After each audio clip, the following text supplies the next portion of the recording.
Recording in progress. Oke, baik. Perkenalkan, saya Senantoni dengan NIM 202410102030. Saya dari kelas Data Mining A dari Universitas Jember, dan pada kesempatan kali ini saya akan membahas modul 3 Data Mining. Oke, jadi untuk soalnya ini, untuk soalnya sudah saya sertakan di setiap bagiannya. Oke, untuk soal pertama adalah masukkan iris.csv ke data frame, import NumPy SNP. Jadi ini untuk langkah-langkah awalnya yang kemungkinan nanti dipakai, tapi yang dipakai hanyalah NP dengan pandas saja nanti. Oke. Untuk pertama-tama sebelum diimport dibutuhkan ini harus dijalankan juga. Dan tetapi ketika sudah diimport, maka ini bisa untuk tidak disertakan. Oke, ini saya mencoba waktu itu pakai Excel karena file CSV saya agak rusak sehingga tidak bisa digunakan. Oke, lalu yang pertama adalah memasukkan iris CSV ke data frame. Ini adalah langkahnya, jadi data bd.read ini pandas, read CSV sesuai dengan namanya, lalu kita langsung memasukkan saja dari konten, lalu drive, langsung folder ke data yang diminta. Waktu ini adalah iris 2 CSV, ini adalah hasil jadinya. Ini ada banyak, tapi sudah hasil akhirnya yang saya pakai adalah iris 2 CSV. Lalu saya menggunakan dataset data copy, sama dengan data copy ini digunakan untuk bila nanti kemungkinan data ini digunakan lagi, sehingga tidak akan meng-overwrite. Oke, lalu ini dataset dijalankan. Hasilnya adalah ini. Jadi sama, jika dibuka, iris 2 CSV. Nah, ini hasilnya sama persis dengan ini. Ini mungkin karena terlalu banyak sehingga disingkat dengan header dengan tel saja. Oke. Selanjutnya nomor 2, normalisasikan setiap atribut iris ke data frame menggunakan normalisasi min-max sehingga nilai atribut memiliki range 0 sampai dengan 1, V baru sama dengan V lama kurangi V min dibagi V max kurangi V min. Oke, jadi singkatnya V baru ini adalah hasil sesudah dioperasikan. Lalu V lama ini adalah Vx, bisa dibilang, jadi yang dimaksudkan. Lalu V max itu adalah nilai maksimal, V min adalah nilai minimal. Oke, untuk pada saat ini saya menggunakan list dulu untuk menampung atributnya, yaitu sepal, length, sepal width, petal length, petal width, ini. Lalu for x in atribut, jadi setiap ini dimulai dari petal width sampai dengan sepal length. Normalize, jadi ini adalah normalisasi. Dataset x, jadi yang dimaksud, dikurangi dataset x min. Nah, ini akan otomatis mencari data yang minus, yang dari misalnya yang pertama adalah data petal width dengan nilai paling kecil. Lalu setelah itu pada dataset.next akan mencari nilai petal width dengan nilai yang paling besar, kurangi lagi dengan nilai yang paling kecil. Lalu di override dataset X sama dengan normalize. Lalu kita menjalankan dataset. Untuk dataset sendiri sudah berbeda dengan yang ada di sini, tapi jika masih mau menggunakan data yang awal, bisa menggunakan data seperti itu. Jadi hasil akhirnya sesudah dinormalisasi adalah seperti ini. Oke, selanjutnya ini saya mencoba dengan cara lain. Ini bisa cara atas maupun yang bawah. Oke, jadi saya ini menggunakan cara yang sedikit lebih singkat dan juga merubah sedikit sehingga nanti fungsinya ini dimasukkan ke dalam sebuah variabel. Oke, saya menggunakan function pada hal ini, yaitu function mean. Mean ini adalah nama fungsinya. Lalu dengan parameter df dari data frame dengan variety name. Oke, jadi mean ini adalah DF, jadi data frame-nya ini akan di slicing. Jadi DF dengan variety yang sama dengan variety name, lalu akan dicari raratanya. Oh ya, soal nomor 3, mohon maaf. Cari centroid dari data yang telah dinormalisasi. Centroid dihitung dari rata-rata seluruh data seluruh kolom. Jadi centroid ini adalah mean. Mohon maaf. Jadi hasil akhirnya adalah bisa dicari mean-nya ini adalah karena saya menggunakan fungsi return, maka hasilnya dapat digunakan nanti di sini. Nah, lalu ini saya awalnya mencoba, lalu saat dijalankan adalah hasilnya seperti ini. Nah, jadi ini adalah mean atau rata-rata dari setiap bagiannya. Ini jadi setosa untuk sepaling adalah ini, sepaluit adalah ini, petaling adalah segini, petaluit segini untuk virginica, dan versicolor seterusnya.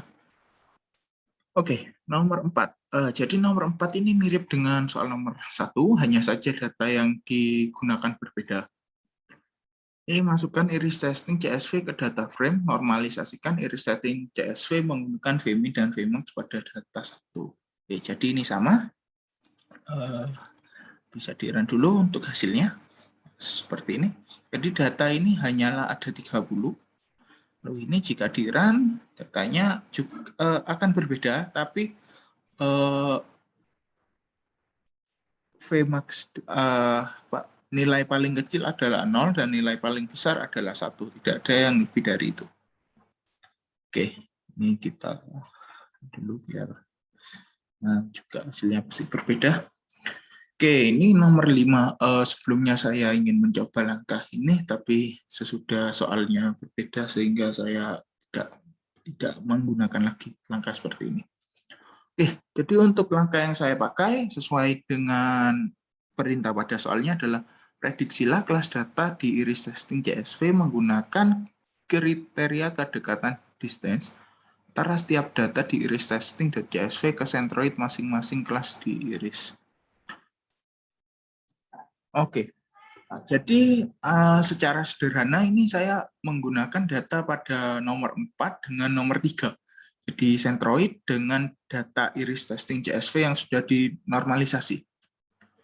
Oke, jadi yang pertama saya membuat function yaitu search distance, jadi mencari dulu jaraknya dengan ini data dan mean. Jadi data ini yang dimaksudkan adalah nanti yang nomor 4, lalu mean ini adalah yang nanti nomor 3 atau centroidnya itu. Oke, jadi for x in mean index, jadi indeksnya itu distance, jadi mendefinisikan variabel distance adalah data x kurangi mean x dipangkatkan 2. Lalu di distance-nya akan direturn. Nah, saya menggunakan hal ini untuk mempermudah nantinya, sehingga variabelnya, semua variabel dan hasilnya, output-nya bisa disimpan untuk digunakan untuk hasil lebih lanjut. Oke, selanjutnya adalah variety untuk data testing variety. Jadi yang diambil adalah dari data testing, yaitu ini, adalah untuk tipe variety aja. Tapi untuk mempermudah nantinya di soal nomor 6, saya mengubahnya menjadi list daripada filenya berbentuk pandas. Oke, selanjutnya saya membuat 3 list kosong, yaitu Setosa Prediction, Virginica Prediction, dan Versicolor Prediction. Ini nanti digunakan untuk menampung data yang akan ditampilkan, yang akan muncul nanti sesudah ini dikerjakan. Nah, jadi for key, value in data testing iterus. Nah, jadi key dengan value pada data testing. Setosa distance adalah search distance, jadi saya memanggil function ini dengan value, jadi value-nya. Nah, jadi pada data testing ini ada key dengan value. Jadi yang dipanggil adalah value-nya saja, lalu dengan mean setosa. Sesuai dengan namanya, lalu dengan Virginica juga sama, mean Virginica, Versicolor juga sama, mean Versicolor. Yang dipanggil juga semuanya adalah value. Oke, selanjutnya jadi yang ada di sini akan dimasukkan ke dalam list yang sudah saya buat sebelumnya sesuai dengan namanya. Jika setosa maka setosa, Virginica juga Virginica, Versicolor dengan Versicolor. Oke. Lalu selanjutnya adalah menampilkan hasil. Nah, ini sebenarnya tidak harus, tapi jika mau ditampilkan juga tidak masalah. Jadi ini adalah ini jika di-run akan mengeluarkan hasil yang ada di sini. Hasilnya adalah ini. Di Stosa filenya juga ada 30, Jinika 30, dan versi color 30. Jadi 30 kali 3 untuk setiap bagiannya. Oke. Oh ya, lalu ini hasil jadi saya masukkan ke dalam dictionary untuk mempermudah nantinya. Oke. Selanjutnya adalah dev untuk memprediksikan hasil dengan variety. Jadi ini memprediksikan nanti apakah ada yang benar dan ada yang salah. Hasilnya nanti pasti ada yang salah. Oke. Oke, untuk key ini variabel list hasil keys. Nih. Jadi ini sama dengan key value, juga key value, jadi yang diambil adalah key-nya saja. Nah, dari variabel hasil, ini saya hapus saja. Dari variabel hasil yang diambil adalah key-nya, jadi adalah Stosa, Virginica dengan versi color. Value-nya bisa dibilang dihapuskan dulu. Oke, lalu 6 ini len, jadi jumlah yang ada di itu, jadi jumlah elemen yang ada di list key. Lalu result ini adalah list kosong yang nanti digunakan. Lalu true dan false. True dan false ini saya gunakan nantinya untuk menghitung jumlah benar dan salah. Untuk true ya jelas untuk yang benar, lalu false untuk yang salah. Oke, lalu ini dengan 2 perulangan, lebih tepatnya perulangan dalam perulangan. Jadi for X in range 6. Jadi jika X-nya itu ada di dalam jangkauan 6. 6 itu jadi adalah yang sudah tadi saya jelaskan, jumlah dari variabel dengan elemen dengan indeks 0. Nanti ini jumlahnya berapa? Bisa dibilang sih sama semua ya, karena 0, 1, 2 ini harusnya sama semua, yaitu 30. Oke. Lalu ini compare, jadi saya membuat lagi sebuah list kosong. Lalu for Y in hasil keys. Nah, jadi hasil keys itu adalah ini, keys-nya. Jadi saya menambahkan hasil Y X ke dalam compare. Lalu indeksnya, saya compare indeks, min compare. Jadi ini adalah minimum compare-nya. Indeksnya jadi dicari, lalu membuat lagi sebuah variabel dengan key index. Jadi intinya indeks. Jadi kan ada key dengan value, jadi yang cari adalah key-nya dari indeks itu. Lalu menambahkan prediction ini ke dalam list yang sudah dibuat di atas itu. Oke, lalu ini adalah langkah di mana tadi saya membuat list dari pandas itu berguna. If prediction sama dengan, double sama dengan variety X, jadi variety ini adalah list yang sudah saya buat di sini untuk mempermudah. Nah, itu print prediction true. Nah, hasilnya jika hasil prediction ini adalah hasil keys ini, jadi antara Stosa, Virginica, atau versi color. True-nya ditambah dengan 1 jika benar. Jika salah atau else, print prediction false expect. Jadi yang diharapkan adalah variabel ini. Lalu false-nya ditambah dengan 1. Lalu karena ini def, jadi saya dapat menggunakan fungsi return untuk menampilkan hasil ini. Lalu result-nya itu result, jadi diambil dari ini. Lalu true-nya diambil dari true. Untuk mempermudah saya menggunakan nama yang sama saja. Ini juga sebuah dictionary untuk mempermudah di soal nomor 6. Oke, ini untuk menampilkan hasilnya, saya menggunakan seperti ini. Jadi prediction result adalah to predict, jadi memanggil fungsinya hasil, variety. Oke, ini saya menggunakan nama yang sama, variabel yang sama untuk mempermudah. Oke, jadi jika di-run hasilnya adalah seperti ini. Oke, ini sudah jelas ya. yang diambil ada yang atas. Jadi yang benar ada 24, dengan yang salah adalah 6. Seperti ini. Nah, lalu untuk mencari, ini bisa dibilang sangat sederhana.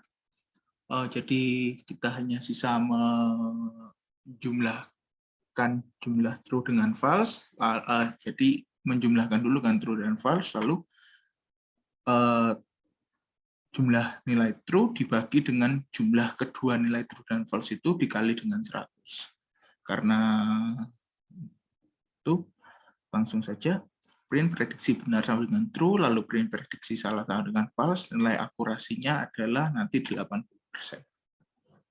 Oke, mungkin sekian saja apa yang dapat saya sampaikan. Kurang lebihnya mohon maaf bila ada pembahasan dari saya yang kurang tepat atau salah. Yang saya pahami hanya sampai sini. Saya juga mohon maaf bila ada salah kata maupun secara sengaja maupun tidak sengaja, dan terima kasih banyak telah menonton.